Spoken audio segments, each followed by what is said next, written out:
Kalau berkaitan sama sekarang ada wabah COVID-19 ini, peluang sama tantangan kampung kota itu gimana sih Mas berhadapan sama COVID-19 sekarang? Wah, ini pertanyaan sulit ini.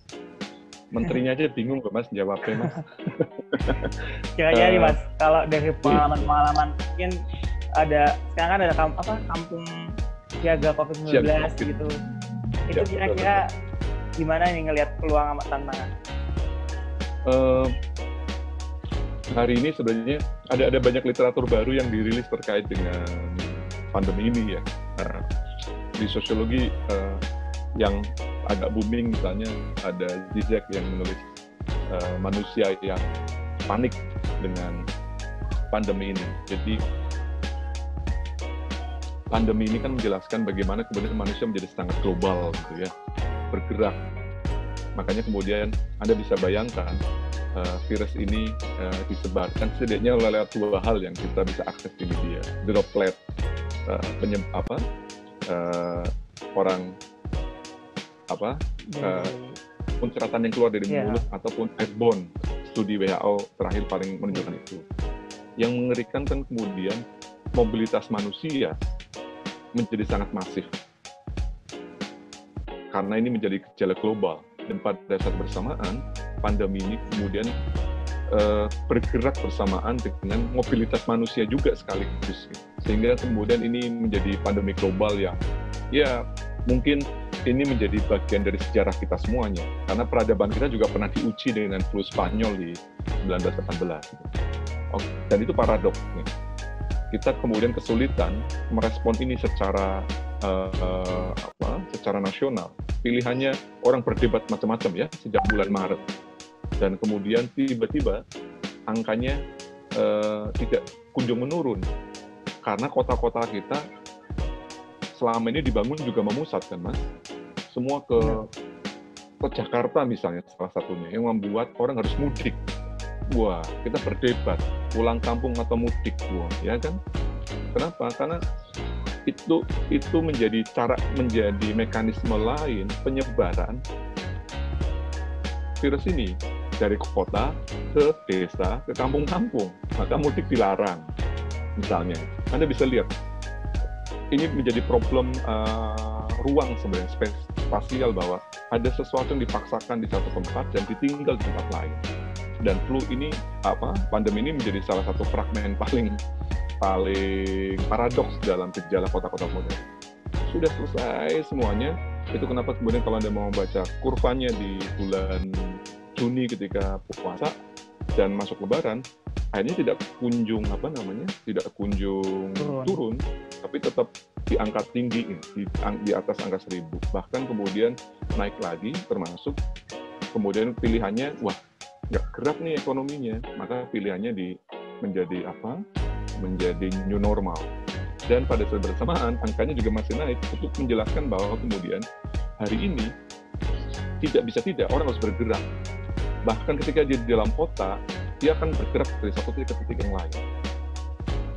Di hilir, beban ini menumpuk pada angka positif dan ditangani oleh tenaga medis kan, dan kita tahu luar biasa kerja keras mereka dan bahkan angkanya menjadi sangat kritis. Itu kenapa kemudian orang pilihan salah satunya kenapa kemudian dan kota-kota kita tidak siap mengantisipasi ini gitu. Ini bukannya kota-kota di Indonesia, di Eropa pun mengalami chaos luar biasa kan. Artinya ini gejala global yang kita bingung mengantisipasi. Itu kenapa sebenarnya saya menghargai inisiatif misalnya dari pusat lewat pendekatan kebencanaan misalnya dengan mendorong partisipasi komunitas pada level paling bawah, yaitu RT, RW atau kampung. Makanya kemudian beberapa gagasan tentang kampung siaga COVID misalnya itu adalah ketika protokolnya ada di kota menjadi sangat sulit. Makanya kenapa kemudian protokolnya ditarik ke bawah, di mana di level komunitas. Pengetahuannya harus dikenalkan, protokolnya distandarisasi lewat level itu. Misalnya kalau meninggal, apa yang harus dilakukan?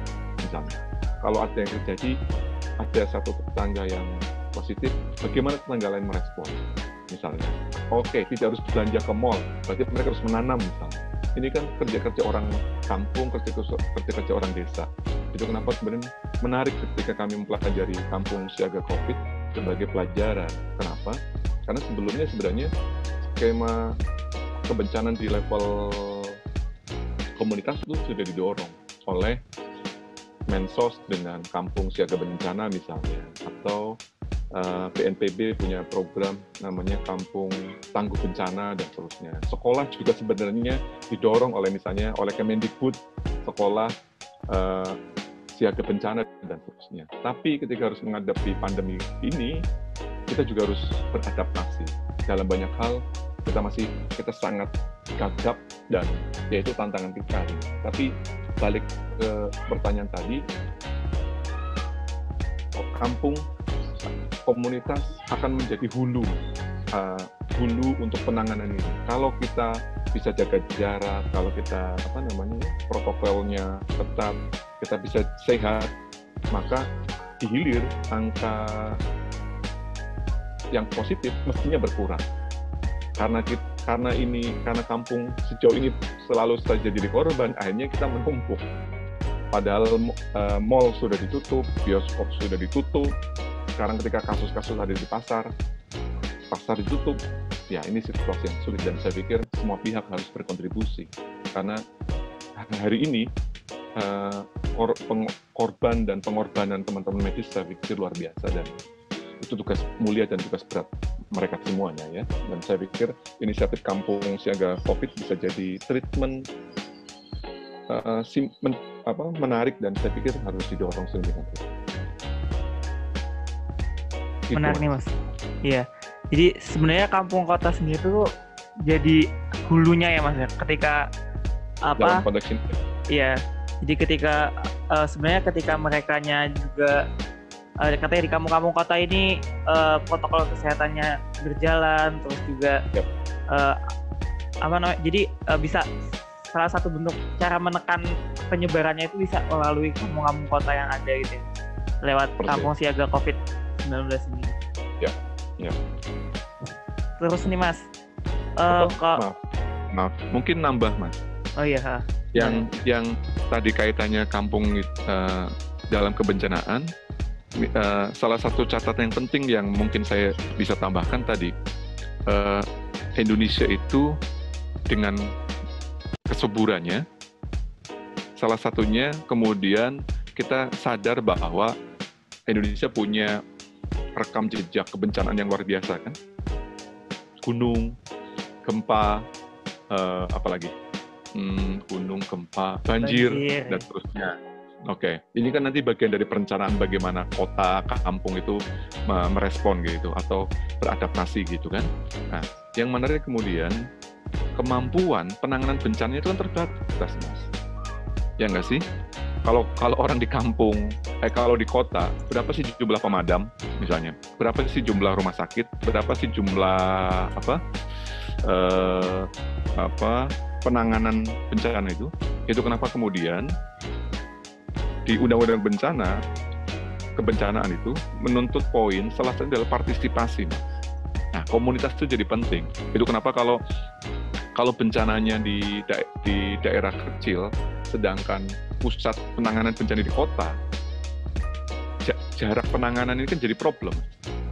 Nah, itulah kemudian didorong inisiatif komunitas untuk satu berpartisipasi, yang kedua mereka mengupgrade kapasitasnya untuk bisa menangani bencana-bencana di tingkat lokal. Dan kata kuncinya adalah kerelawanan itu. Wah, ide ini untuk mengantisipasi tadi bencana minimal ketika kemampuan ini naik ditingkatkan, maka risikonya menjadi sangat kecil. Contoh banjir ya berarti nggak harus nunggu dari, kalau saya di Solo, provinsinya kan di Semarang tuh, jadi nggak harus nunggu bantuan dari Semarang. Kita punya kemampuan untuk melakukan respon dengan cepat terhadap bencana. Nah, itu kenapa kemudian tadi gagasan Desa Tangguh Bencana, Kampung Siaga Bencana, Kampung Siaga COVID itu menurut saya menjadi perspektif menarik karena melihat bencana dalam perspektif dari bawah. Gitu, Mas. Tambahannya aja. Jadi bener banget ya Mas. Partisipasi itu penting buat perencanaan itu sendiri. Sebenarnya memang partisipasi dari bawah itu sangat penting ya.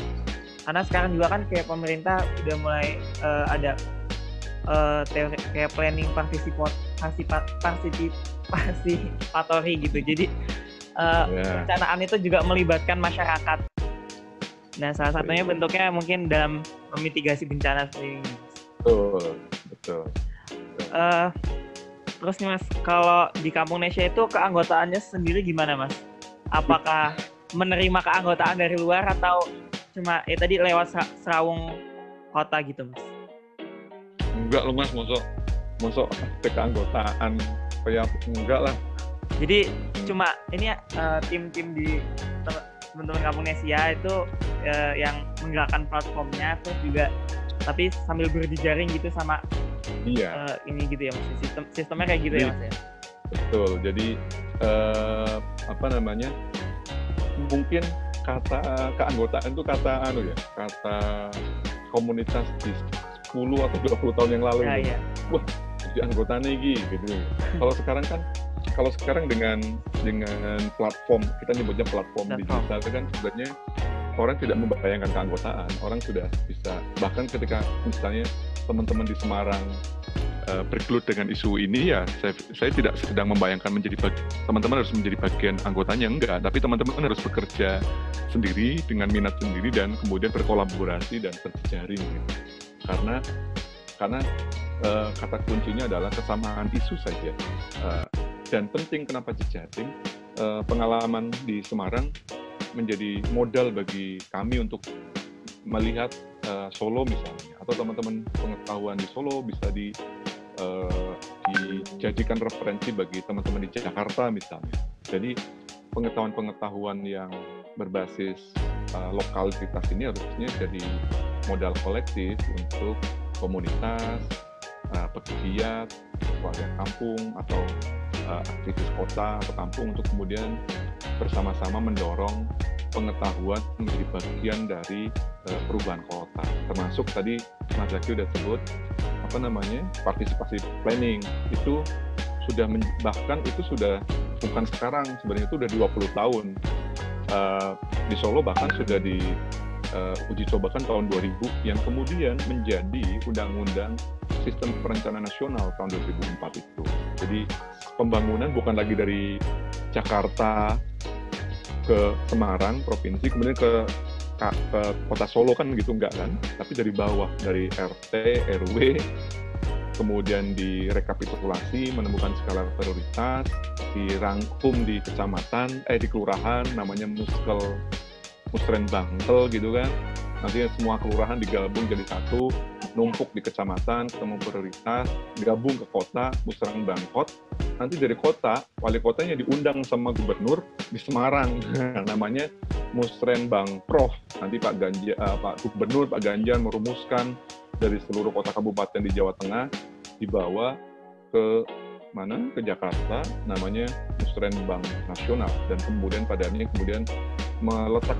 meletakkan kembali kata kunci tadi, partisipasi dan logika pembangunan yang dibalik. Karena dulu sebelum reformasi, konsep pembangunan kan dari atas ke bawah, dan kemudian hari itu dan itu menjadi kritik keras dari Orde Baru yang kemudian melahirkan reformasi dan membalik skema dan logika pembangunan, bukan dari atas ke bawah, tapi dari bawah ke atas.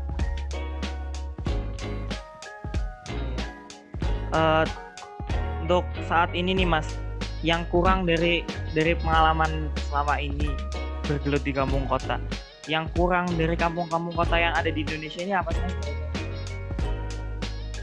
Mungkin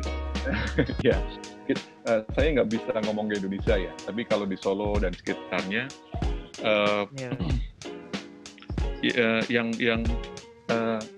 saya tidak ingin mengatakan yang kurang, tapi begini, saya mau bilang begini, bagian dari tadi kita diskusikan Musrenbang sebagai sebuah mekanisme perencanaan kota gitu ya, di mana warga kampung kemudian menjadi bagiannya. salah satu tantangannya adalah ada mekanisme politik yang berjalan secara periodik, namanya pilkada, ya nggak sih? Ya kan, pilkada. Nah, pilkada itu dilakukan setiap 4 tahunan sekali.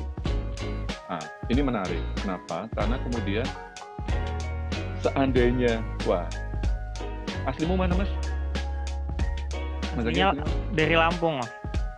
Wah, kebayang nggak sih kalau Anda pulang terus jadi wali kota di sana gitu kan? Wah, kan berarti kampung-kampung di Lampung, warga kota Lampung, setidaknya punya garansi untuk jaminan bahwa kota akan berubah dengan tata kelola perencanaan yang partisipatif misalnya. Kan begitu. Seringkali karena tadi proses politik ini selalu ada di 5 tahun, walaupun sudah dikunci dengan peraturan Perda RT RW, tapi selalu saja dinamika politik kadang tidak sama.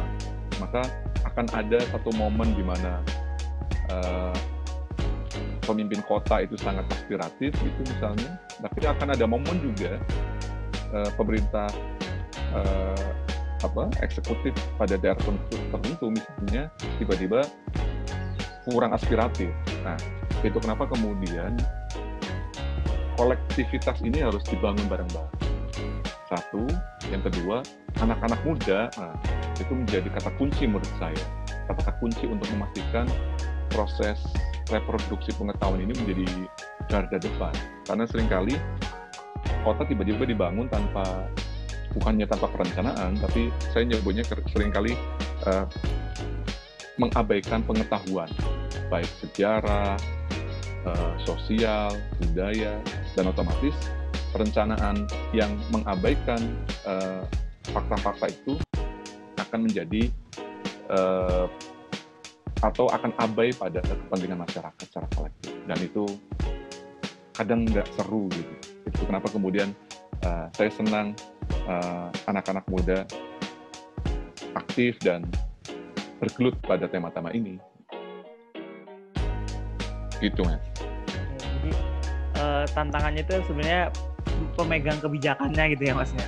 Yang kadang berubah-ubah, jadi juga perencanaan di kampung kotanya itu sendiri juga bisa terpengaruh dari hal itu gitu. Betul. Gimana sih Mas kira-kira ya biar makin banyak orang nih yang tertarik sama isu-isu kampung kota ini? Ada ininya nggak, Mas? Ada apa? Secara umum, tadi ketika saya membayangkan teman-teman gitu naik bus gitu, kampus, kemudian turun dari bus, jalan di pedestrian menuju kampus, sebenarnya pada saat yang bersamaan ada kebutuhan di masing-masing kita untuk memperjuangkan bus yang baik yang bisa kita naiki misalnya. Orang nyebutnya sebagai transportasi publik. Siapa yang bisa merencanakan transportasi publik ini? Pengambil kebijakan kota, ya nggak sih? Yang ngatur jalur ini kemana, tarifnya sekian, kemudian dikasih fasilitas sebaik mungkin, kan gitu ya. Ini contoh ketika misalnya dulu mungkin kita bisa mudah lah lihat gambarnya di Google. Dulu orang bisa membayangkan naik kereta itu bisa di atas gerbong itu loh, Mas. Ya kan? Atau kalau lebaran orang bisa ekstrim banget naik kereta. Tapi kemudian sekian tahun kemudian PT KAI bisa merubah banyak hal. Kita ditertibkan dengan boarding, dengan tiket dan macam-macam. Dan kita kemudian berubah. Nah, perubahan-perubahan ini kan basisnya adalah tadi hak warga negara, hak warga kota mendapatkan transportasi publik yang baik. Kereta api sudah menginisiasi itu. Mungkin pesawat jauh lebih awal gitu.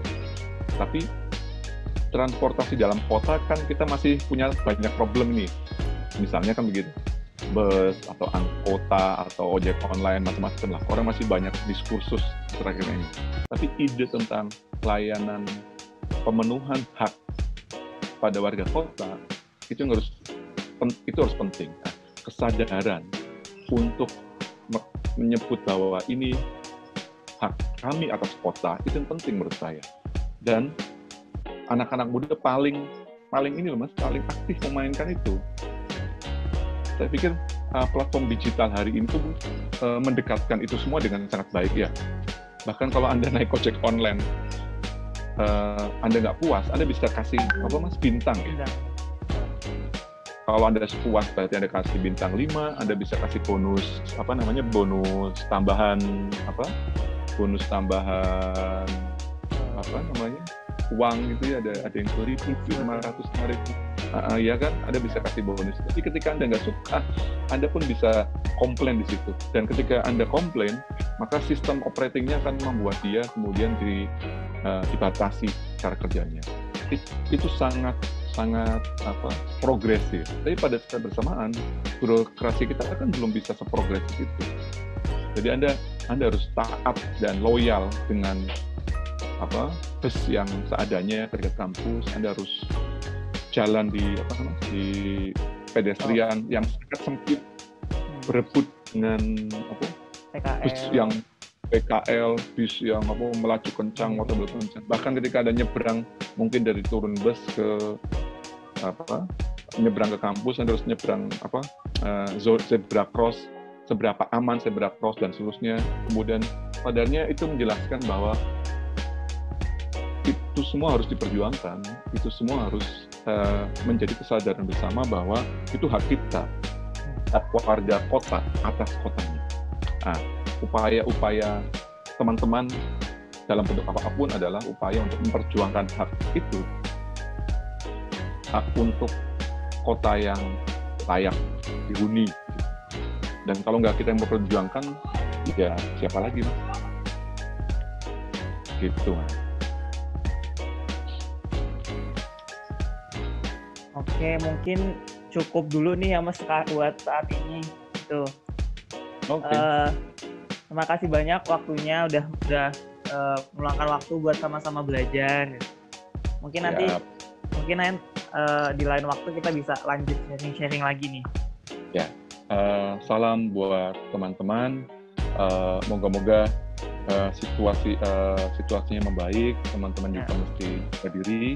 Dan kalau situasinya membaik, akan ada waktu teman-teman bisa main ke Solo, atau kami bisa main ke Semarang, atau bisa kumpul dalam platform yang lebih meriah dan bisa mendiskusikan banyak hal. Ujungnya sama-sama membuat kota dan kampung kita lebih baik. Ya, semoga ya Mas ya semuanya cepat membaik. Jadi kedepannya kita juga bisa lebih intens lagi mungkin berbagi ilmunya gitu. Siap. Oke, makasih banyak sekali lagi Mas Hamdon buat waktunya. Oke teman-teman, dari aku pamit undur diri dulu. Mohon maaf kalau dari awal ada salah-salah kata. Sampai jumpa lagi di podcast komunitas berikutnya. Terima kasih. Oke. Ini Mas. Siap. Saya end meeting nih ya Mas. Oke.